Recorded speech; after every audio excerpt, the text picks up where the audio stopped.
Napapa-face palm ako nang maalala ko na naman ang sinabi kong nag-violet si Sir. Naalala ko kulay palang violet. Nakakahiya.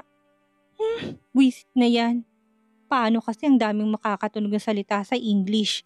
Violet, violence, violent, violins, and many many more. Nakakanda bali-bali ng dila ko sa pagsasalita ng English na yan. Nakakaintindi naman ako. Kaya lang hindi nag-exercise ang dila ko sa pagsasalita ng English. Tagalog lang talaga't Ilocanong kaya ng dila ko. Maktol ko habang kausap kong sarili ko. Tapos na akong nagluto ng pananghalian ng amo namin. Master ang tawag ng ibang bodyguard at security guard ni Sir Vincent. Pero kami ni Manang Asun, Sir ang tawag namin. Ano siya, tagapagmana ng mundo? Na master din ang itatawag namin? Masyado naman siyang above the law. Pero napapikit ako nang maalala ko na naman ang paggulong-gulong ko sa sahig sa harapan ng amo namin. Nakakahiya ka, chef, talaga. Kinutusan ko pang ulo ko. At least tumagal naman ako dito. Naka-4 na buwan na nga ako eh. Pero ang amo ko hindi pa rin nagbabago. Mukhang stress pa rin sa trabaho. Alam ko na sobrang busy nito bilang isang professor, lawyer. Tapos may mga hinahawakan pang mga kaso. Yun ang kwento ni Manang sa akin noong bago pa lang ako dito. Nagmamadali na ako naghain ng pagkain ng amo ko dahil mamayang hapon ay may lakad daw ito.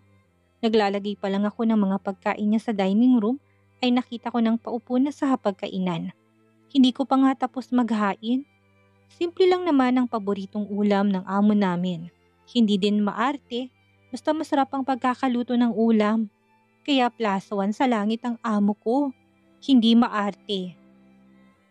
Pero -1,000 sa langit dahil suplado na nga, masungit pa. Ito ng huling ulam, sir. Kumain ka po ng mabuti. Smile before sandok sa kanin, sabi ko pa. Masamang tumingin to sa akin mula ulo hanggang paa. Ako naman na hindi mahiyain, tumayo pa ako na parang Miss Universe ang tindig. Sabay chin-up ko sa mukha. Mukha kang basahan sa harapan ko. Kung mag-serve ka man lang ng pagkain, sana naman ayusin mong itsura mo. Para ganahan akong kumain dito. Sikmat ni Sir Vincent. Ay, grabe ka naman sir. Hindi ko alam na marunong din palang manlait ang isang abogado. Simangot ko. Observation ko lang, hindi yun palalait. Look at yourself in the mirror. Saka mo ko sabihan na nalalait. Seryoso nitong sambit. Kakain na sana ito ng masamang tingin ang ipinukol niya sa akin. Alam kasi niya na ayaw niya na may mga tao sa paligid niya habang kumakain. Opo, Your Honor. Aalis na po ako. Ngumiti po habang kumakain para maganahan ng pagkain sa'yo. Magiging masarap ang ulam kapag magandang aura ng mukha mo, sir. Smile while ngumunguya. Smile kapag sumusubo ng kanin at ulam. Smile, sir. Sige, sir. Enjoy sa pagkain. Kumaway pa ako sabay takbo. Damn! Rinig kong sambit ng amo ko. Okay na rin yun kasi hindi siya nagmura sa hapagkainan. Mahina akong bulong. Natatawa ako nagtungo sa kusina. Nagluto pa ako ng ibang ulam para sa ibang mga trabahador dito. Sa dirty kitchen sila kumakain. Pero kami ni Manang ay dito na mismo sa kusina kumakain. Hindi naman yun bawal kay Sir Vincent. Patapos na ako nang dumating na si Manang Asun at Manong Dodong. Tinulungan ko na sila sa pagbubuhat ng mga pinamili nila. Dapat talaga Manang, sinaman niyo ko eh. Ayan tuloy, napagod ka na sobra. Pangungonsensya ko pa. Baka gabihin na tayo kapag ikaw ang kasama namin. Hindi ka pa naman masabihan ng maayos. Sabi naman ni Manong Dodong. Grabe naman kayo. Excited din kaya ako na makapasok sa mall dito. Sana sinaman niyo ko. Para sa susunod na labas ko, hindi na lang dito sa subdivision ako gumagala. Gusto ko rin yung medyo malayo sa mall yun. Gusto kong gumala at mamasyal sa mall din. Mahaba akong litanya. Tulungan mo na muna ako dito. Tama ng maraming daldal bebang. Utos ni Manang Asun. Sige po, simangot ko. Manong, nakaluto na pala ako ng pananghalian. Baka nagugutom na sila kuya sa labas. Salamat ining. Bebang po Manong. Hindi pangit ang salitang ining kaya wag ka na magreklamo pa. Bebang? Sagot naman ni Manong. Oo na po Manong Dudong. Dong di ining. Ewan ko sa inyong dalawa. Ang lala ng trust issue niyo sa mga pagtawag sa mga pangalan niyo. Ang aarte niyo, nagutom tuloy ako sa inyo. Pagtataray ni Manang Asun. Kain na tayo Manang, nagugutom na rin ako. Pero mauna ka na muna Manang, hindi pa kasi tapos kumain si Sir. Sabi ko, tinulungan ko na siyang bigyan ng plato at kutsara. Nagsandok na rin ako ng ulam at kanin para kay Manang. Nagmadali ako nang makarinig ako ng tawag sa intercom. Kaya agad akong pumasok sa dining room. Kilig! Siguro sir, sinunod mo yung utos ko, no? Matamis na ngiti kong tanong. Ang hinihingi ko ang atupagin mo. Pasuplado nito sagot sa akin. Nakaira pa talaga. Ang gwapo pa naman niya. Sarap mo sanang gayumahin, Sir Vincent, kaso idadaan ko na lang sa mano-manong paglalandi. Slow motion, but slowly. Tama ba to? Tanong ko pa sa isipan ko. May ganun na quotes eh. Basta ganun yon. Dahan-dahan lang. Hinay-hinay, ganun. Idaan sa kwelang paraan. Fighting self. Para sa yung laban na to. Laban lang kahit gaano pa kasungit ang amo. Huwag mong pasindak sa takot. Kailangan na palaban ka self. Kahit gaano kahirap ang trabaho at pagod, kakayanin para sa pangarap at pamilya. Bernadette! Bernadette! Sigaw ng amo ko. Yes, Your Honor! Sigaw ko rin dahil nasa loob ako ng banyo't naglilinis. Napasimangot na lang ako kapag pumapasok ako dito sa napakaganda niyang banyo. Ang lawak at ang ganda nito. Yayamanin talaga.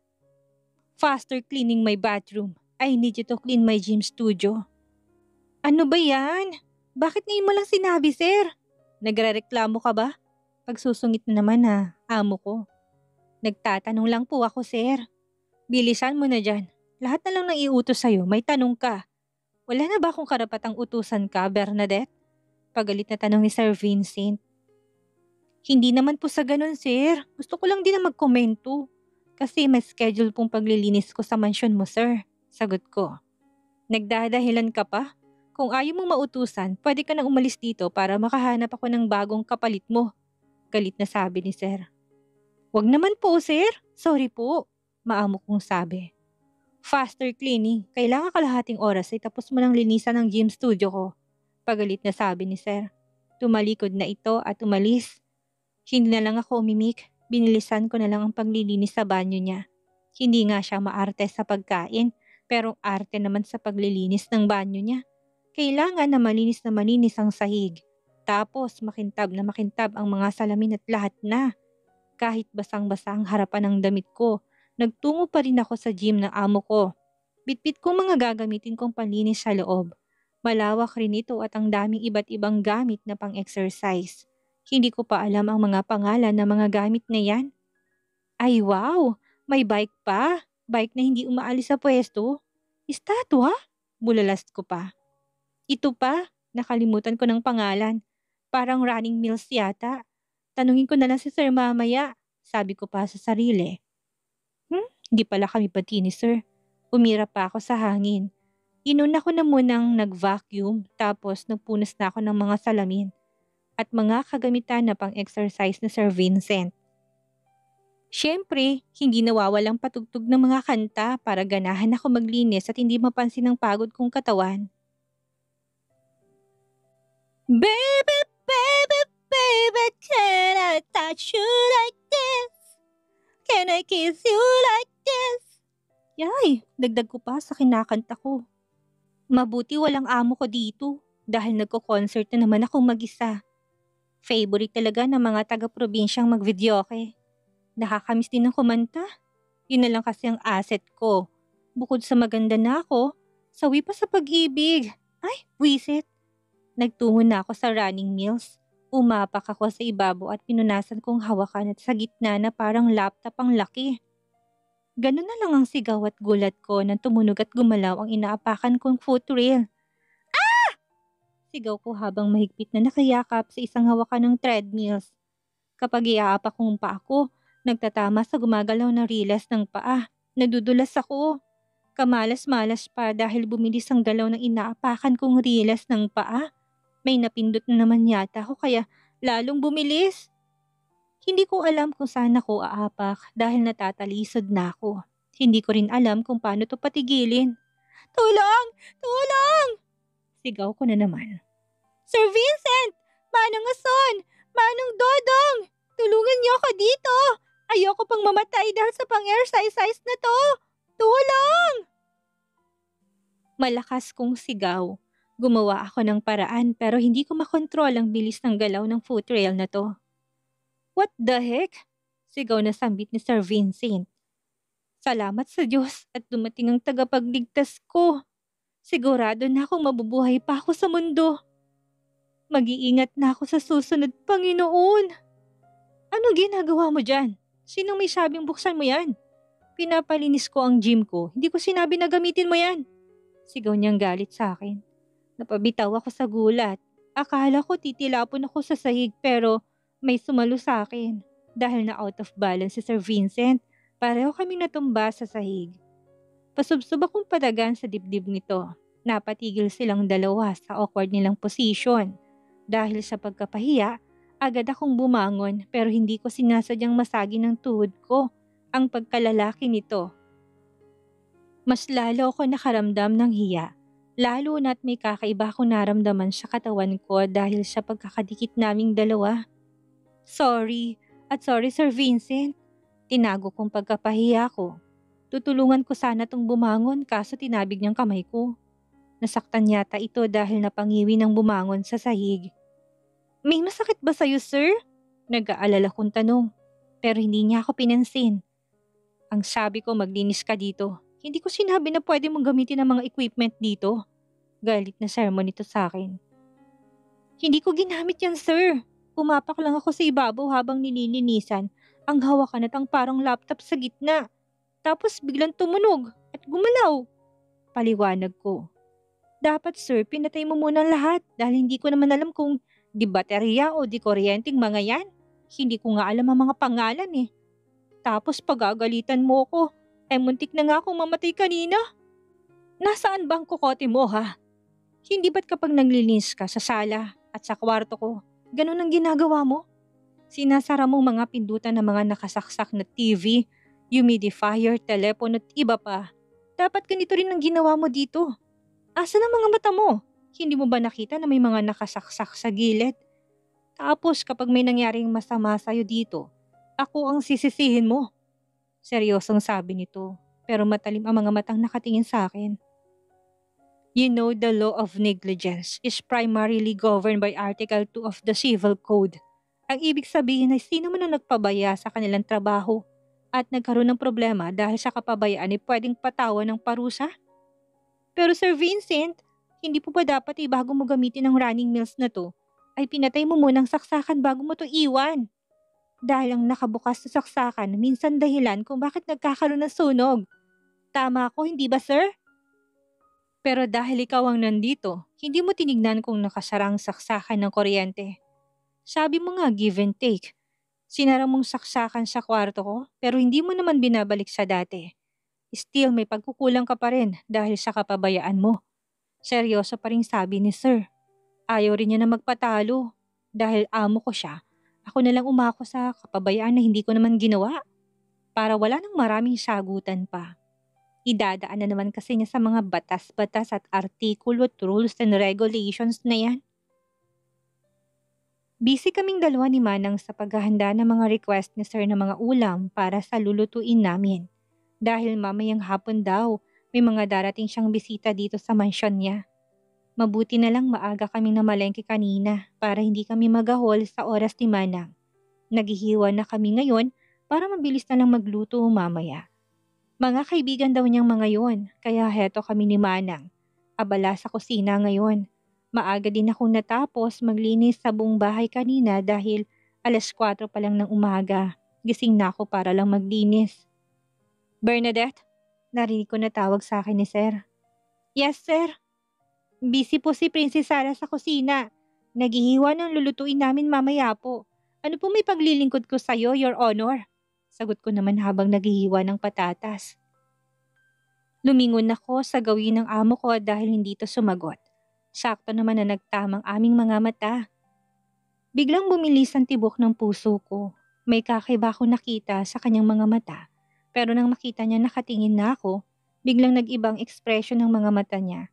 Naging seryoso na tong nakatingin sa akin. Kaya ngumiti na lang ako para pagtakpan ng kaba na nararamdaman. Kaba o kilig?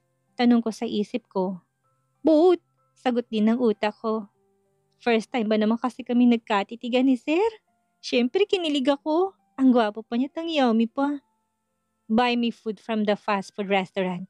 Here, iabot mo na lang ang papel na yan para hindi ka na mahirapan na magsabi sa order. Ito ang pera na pambili mo. Nandito na kasi ang mga kaibigan ko, kaya pabili na muna ng merienda nila. Sa pasyo mo na lang idiretso mamaya pagkabili mo. Malumanay na utos ni Sir. Mukhang mabait ka ngayon, Sir, ha? Ang bait mo naman pala kapag may bisita ka. Sabi ko na lang para pagtakpan ang kakaibang nararamdaman ko dahil sa pagtitig ng amo ko sa akin kanina. Kinutusan niya ako sa noo. Agad naman ako nagreklamo. Kung ano-anong napapansin mo, dalian mo na dyan ang pinapabili ko. Nagsungit na naman. Dapat kami rin ni Manang Asun bilhan mo ng merienda, Sir. Nakakasawa din minsan yung tinapay na may palamang peanut. Sagot ko. Oo na, baka isipin mo naman na kinakawawa kita. Ang dami mong alam, Bernadette. Dalian mo na. Pagsusungit na naman niya. Opo, Attorney Vincent. Baka magsabi ka na naman ng mga rules, code at article number na yan. Baka bagsak ko na sa korte. Nililiti sa kaso na pinataw mo. Hagikik ko. Sumimangot naman si Sir at umalis na sa kusina. Ikaw talagang bata ka. Hindi ka na naubusan ng sasabihin. Natatawang sabi ni Manang. Ganun talaga, Manang. Kailangan maging malakas at matapang para pagtakpan ng takot at kaba kapag nagagalit si Sir Vincent. Sabi ko naman. Nagugas na muna ako ng mga kamay para makaalis na. Maiwan na muna kita, Manang, dito ah. Hiramin ko na lang yung bike ni Manong Dudong para mabilis ako makabalik dito. Sabi ko at nagmadali na akong lumabas sa kusina. Walang gaanong tao kaya mabilis na akong nasikaso ng cashier nang iabot ko ang isang papel na nakasulat ang mga order. Pagkabigay nila sa soft drinks, umalis na kagad ako dahil kailangan ko magmadali. Marami pa kaming gagawin ni Manang sa kusina. Sa pasyo na ako nagtungo. 5 silang lahat, kabilang na si Sir Vincent. Mahihiya na sana ako kaso parang artista yung kasama nila sa pasyo. First time ko makakita ng artista ng personal, kaya susulitin ko ng pagkakataon na makakita ng artistang ito. Hello mga sir, yung soft drinks na order niyo po. Agaw pansin ko sa mga seryosong nagkwekwentuhan. Napaangat ang tingin sa akin si Sir. Mukhang nainis na naman to sa akin. Nasaan ang ibang pina-order ko sa'yo? Matalim na naman ang tingin ni Sir sa akin. Ay, hala sir, hindi ko naman po kasi binasa yung nakasulat sa papel. Basta ko na lang din pong binigay tapos ito yung binigay. Kaya umuwi na ako kagad. Akala ko po ito lang yung pina-order mo, sir. Nahihiyang paliwanag ko. Oh my God. Frustrated na sambit ng amo ko. Bumalik ka dun para kunin ang ibang orders pa. Ano pang tinutunga-tunga nga mo dyan? Go back to the restaurant now! Pagalit na utos ng amo ko. Alam ko na pinipigilan niya lang na sigawan ako at pagalitan. Easy bro, awat ng kaibigan nito. Tumalikod na lang ako agad para kunin ang ibang mga order. Malay ko ba? Hindi ko naman kasi nabasang nakasulat sa papel. Nakakahiya sa mga bisita ni Sir. Ang gaga mo talaga, Bernadette. Hindi ka pa rin natututo na mag-order at maghintay kung may iba pang order. Hindi naman kasi kagad maluluto kapag nag-order ng pagkain. Hindi gaya sa karinderya na magtuturo na lang ng ulam. Okay na. Kausap ko sa sarili ko. Nagmadali na ako magpedal sa bike patungong fast food restaurant. Gigil at inis na naman ako sa sarili ko. Kahit kailan talaga, Bernadette, ginagawa mong bobong sarili mo. Sita ko sa sarili ko. Nakakahiya ka talaga. Dagdag ko pa. Buti na lang may bike. Mabilis lang ako nakarating sa kabilang fast food restaurant. Natatawa sa akin ng cashier nang bumalik ako. Tinukso pa ako ng cashier na baka pinagalitan ako ng amo ko. Nag-oo naman ako kaagad, sabay sa tawa ko. Kumaway na muna ako sa cashier bago nagmadali nang umalis. Pasensya na mga sir, late tumating ang pambara sa lalamunan. Nauna ng pantulak, sabi ko na biro sa mga bisita ni Sir Vincent. Umalakhak naman ang mga bisita ni Sir sa sinabi ko. Pero si Sir Vincent, Killjoy! Ayaw tumawa. Masamang tingin lang ang binigay niya sa akin. You're funny. Puri ng isang bisita ni Sir sa akin. Ah, hindi naman po sir. Bawal lang magbiro sa tahanan na to. Seryoso masyadong amo ko. Nang babato ng mga article number, act number, rules at disciplinary action. Baka bagsak ko sa kulungan? Naging seryosong boses ko kunwari. Natawa na naman sila sa sinabi ko. Masiyahin ang mga kaibigan ni Sir, pero siya lang ang bugnutin. Hindi marunong tumawa. Gusto ko siyang i-offer ang pera para tumawa lang kaso mas mayaman palang amo ko sa akin. Baka ako ma-offera ng pera. Tumahimik na lang ako sa kakadaldal o baka palalayasin na. Makakaalis ka na dito. Nakakaistorbo ka na. Painis na sabi ni Sir. Relax bro. Awat ng kaibigan ni Sir Vincent. Wait lang po sir. Pasensya na pero pwede po ba na magpa-picture kay Sir Liam Anderson? Hindi pa siya nakaka-oo. Lumapit na kagad ako sa artistang kaibigan ni Sir. Hala sir, ang gwapo mo po pala talaga sa personal. Ang swerte niyo po kasi ikaw pala ang artistang nakikita ko sa personal sa buong buhay ko. Kinikilig kong sambit. Agad kong nilabas ang cellphone ko. Tapos nakiselfie na ako kay Sir Liam. Mahinang natawa ang ibang bisita ni Sir Vincent habang si Sir ay nakasimangot at masamang tingin ang pinupukol niya sa akin. Nakangiti at supportive ang mga bisita habang si Sir nakatingin lang sa aking gawi. Matalim ang mga mata. Malugod naman niya akong pinaunlakan.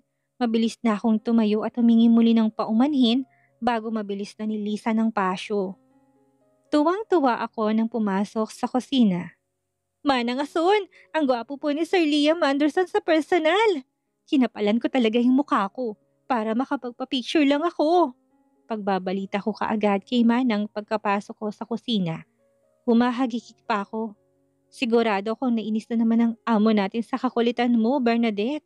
Sermon ni Manang Asun. Medyo lang naman Manang, ngiti ko. Masaya na akong tumulong kay Manang sa pagluluto. Kailangan masarap ang mga luto ko para hindi sila ma-disappoint mamaya kapag kakain na sila. Nagmeryenda na muna kami ni Manang at nagpahinga saglit bago kami nagsimula sa pagluluto ng hapunan. Habang busy kami sa pagluluto, busy rin ang bunganga ko sa kakadaldal. At least napapatawa ko na si Manang. Hindi na siya killjoy na katulad ni Sir Vincent. Pero alam mo Manang, si Sir Vincent pa rin naman ang pinakagwapo sa kanilang magkakaibigan. Makikita mo sila mamaya para ma-judgmental mo kung sino sa kanilang pinakagwapo Manang. Ang goal ko ay makita si Sir Vincent nang umiti o tumawa. Ang hot at ang super gwapo niya siguro lalo. Yay! Kinikilig na naman ako. Sinong hindi kikiligin ay ang gwapo na nga niya at super hot pa. Kahit nagsusuplado at nakasigaw palagi. Hindi pa rin nababawasan ang pagkagwapo niya.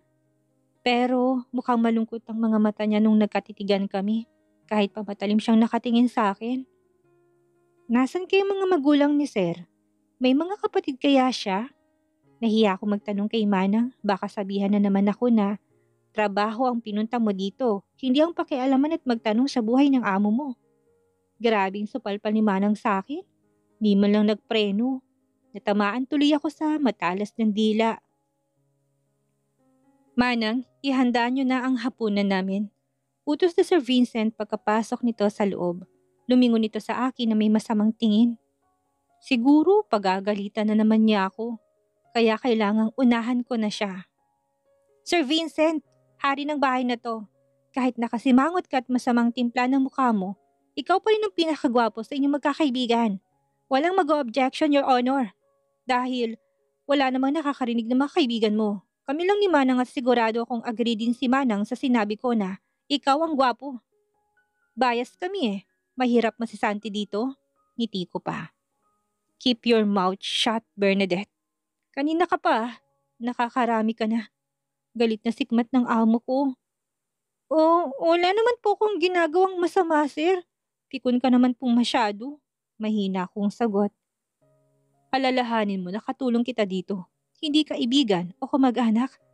Huwag kang umasta na parang ka-level mo ko o mga kaibigan ko. Ilugar mo sarili mo dito. Ilugar mo yung asal-kali mong pag-uugali. Katulong ka lang dito sa pamamahay ko. Hindi ikaw ang amo. Naintindihan mo bang sinasabi ko? Galit na saad ng amo ko. Yes, Your Honor. Guilty. No objection. Tatandaan ko po yan, sir. Alam ko hindi pasok yan sa batas, pero dahil ikaw ang batas dito, ikaw ang amo ko, guilty ako. Sorry, sir. Nakakaunawa ko, sabi na tumangutangu pa. Pero sa loob-loob ko, medyo nasaktan ako sa sinabi niya. Pero tama naman ang amo ko. Feeling close ako sa kanya na makapagbiro ako. Akala mo naman close kami. Nakalimutan kong amo ko nga pala siya at ako isang hampas lupa lang. Mahirap lang ako at hindi ko sila ka-level up. Alam ko dapat kung saan talaga ako lulugar sa susunod. Hindi naman umimik ang amo ko at umalis na lang ito dito sa loob ng kusina. 7:00 ng gabi nang sabihin ni Sir Vincent na maghain na kami sa pagkainan. Nagmadali na kaming kumilos ni Manang. Si Manang nang nag-ayos sa mesa at ako naman na nagdala ng mga nilutong pagkain. Nagulat pa ako nang makasalubong ko si Sir pagpasok ko sa kusina. Saan ba ito galing? Sabi ko sa sarili ko. Nagyuko ako ng ulot, mabilis na nilampasan ng amo ko.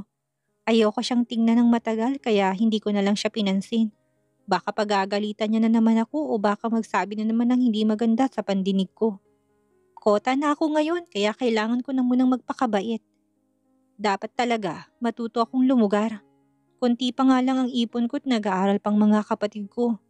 Si kuya may asawa na kaya wala nang ibang aasahan kundi ako na lang. Kaya kailangan ko maging maingat dito. Dahil baka mainis ko na naman ang amo ko at tuluyan niya na akong paalisin. Hindi sapat na masipag lang ako. Dapat maging mabait din at piliin ang mga salitang lumalabas sa bibig ko. Para wala na ako magagalit na amo na naman. Baka mag-ala dinosaur na ito ulit na parang darugon na bumubuga ng apoy. Hindi ko pa naman kabisadong lugar dito. Lalo na sa buong Maynila. Wala pa akong kakilala dito kaya wala akong matutuluyan kung sakaling paalisin ako ng amo kong bigla. Nataranta ako nang tawagin ni Sir ang pangalan ko. Kailan pa ako naging magugulatin? Tanong ko pa sa isip ko. Dahil sa katangahan ko, napasong kamay ko sa takip ng kaldero. Nabitawan ko to't nahulog sa sahig. Lumikha ng malakas na ingay sa kusina. Buisit! Mura ko sa gulat. Are you okay? Tanong ni Sir agad. Hindi, sir. Napasong kamay ko kaya hindi ako okay. Saka, wag ka po magugulat, sir. Busy ako sa ginagawa ko na bigla ka na lang po tumawag. Sagot ko na nakasimangot. Nagulat ako nang bigla niyang hawakan ang napaso kong kamay. Napasinghap ako at parang nakuryente na magkadikit ang mga kamay namin. Binawi ko kaagad ang kamay ko na hawak ni Sir. Nagkunwari akong masakit ang kamay ko para hindi niya mahalatang naapektuhan ako sa simpleng paghahawak niya dito. Hindi to pwede. Hindi pwedeng mahumaling ako kay Sir Vincent. Mayaman siya at mahirap lang ako. Langit siya. Hampas lupa lang ako. No, hindi kami magkamatch at hindi kami pwedeng maging para sa isa't isa. At isa pa, malabong magkagusto sa akin ng amo ko. Katulong lang ako. Hindi ako nababagay sa mayamang katulad ng amo ko. Iiwan ko na si Sir sa kusina nang hindi na siya pinansin pa. Dahil may mga hindi pa ako na-serve na pagkain. Napaso lang naman ang kamay ko at sanay na ako sa paso. May balat pa nga ang itaas ng kamay ko dahil sa paso din. Okay ng lahat kaya tinawag na ni Manang ang amo namin at ang mga bisita nito.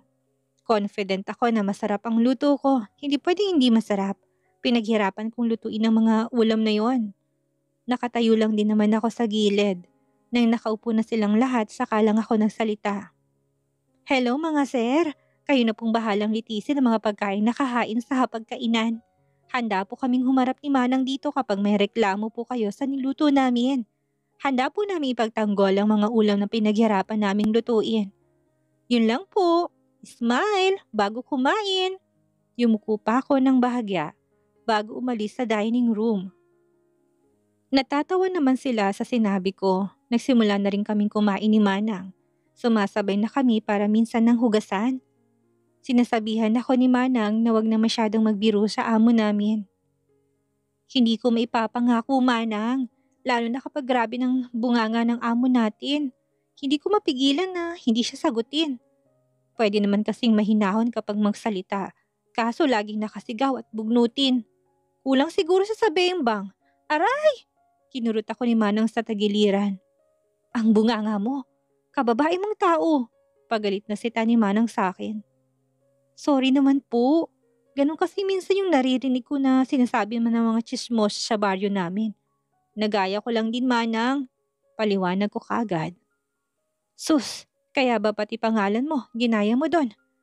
Naku, Manang. Bebang ho, hindi Bembang ang nickname ko. Ang wild kaya, ang cute kaya. Umirap lang si Manang. Oo na, Bembang. Bebang. Tinatawag ka ni Sir, baka may sasabihin. Umayos ka sa pagsagot ha. Bilin pa ni Manang sa akin. Opo. Sabay tayo ko at nagugas na muna ng kamay bago pumasok sa dining room. Pagpasok ko sa dining room, napatingin agad ang mga nasa hapagkainan. Bahagya ako nagulat, napayuko na magtamang paningin namin ni Sir Vincent. Ano pong may paglilingkod ko sa inyo, mga sir? Kabado kong tanong. Ikaw bang nagluto sa mga ulam na to? Seryosong tanong ng isa sa mga kaibigan ni Sir. Yes, sir. Pasensya na po kung hindi kayo nasarapan sa pag-judge sa niluto ko. Ginawa ko naman po yung best ko ng panlasa ko para magustuhan nyo lang po. Inorasyonan ko pa nga po yan para lang sawak sa panlasa nyo. Ayoko po kasing may masabing amo ko kapag hindi masarap ang luto ko. Pasensya na po. Magalang kong sagot habang nakayuko ako. Kinakabahan ako na baka ito ng katapusan ng buhay ko. Katapusan na ng pagkawala ko ng trabaho. Ngayon pa lang, naiiyak na ako sa kaba. Huwag naman po sana, God. Maawa ka po sa akin. We love what you cook. Bigla ako napangat ng tingin sa kanila. Nagulat ako at napanganga sa narinig. We love what you cook? OMG! Sigaw ng isip ko. Matamis pa ako na napangiti sa kanila. Hanggang saan kaya magagawang tiisin ni Vincent ang ugaling ipinapakita sa kanya ni Bernadette? Naiinis ba talaga ang supladong boss o pinipigilan lang niya ang sariling magustuhan si Bebang? Sundan ang nakakaaliw pang tagpo at mga banat ni Bernadette sa susunod pa nating mga kabanata.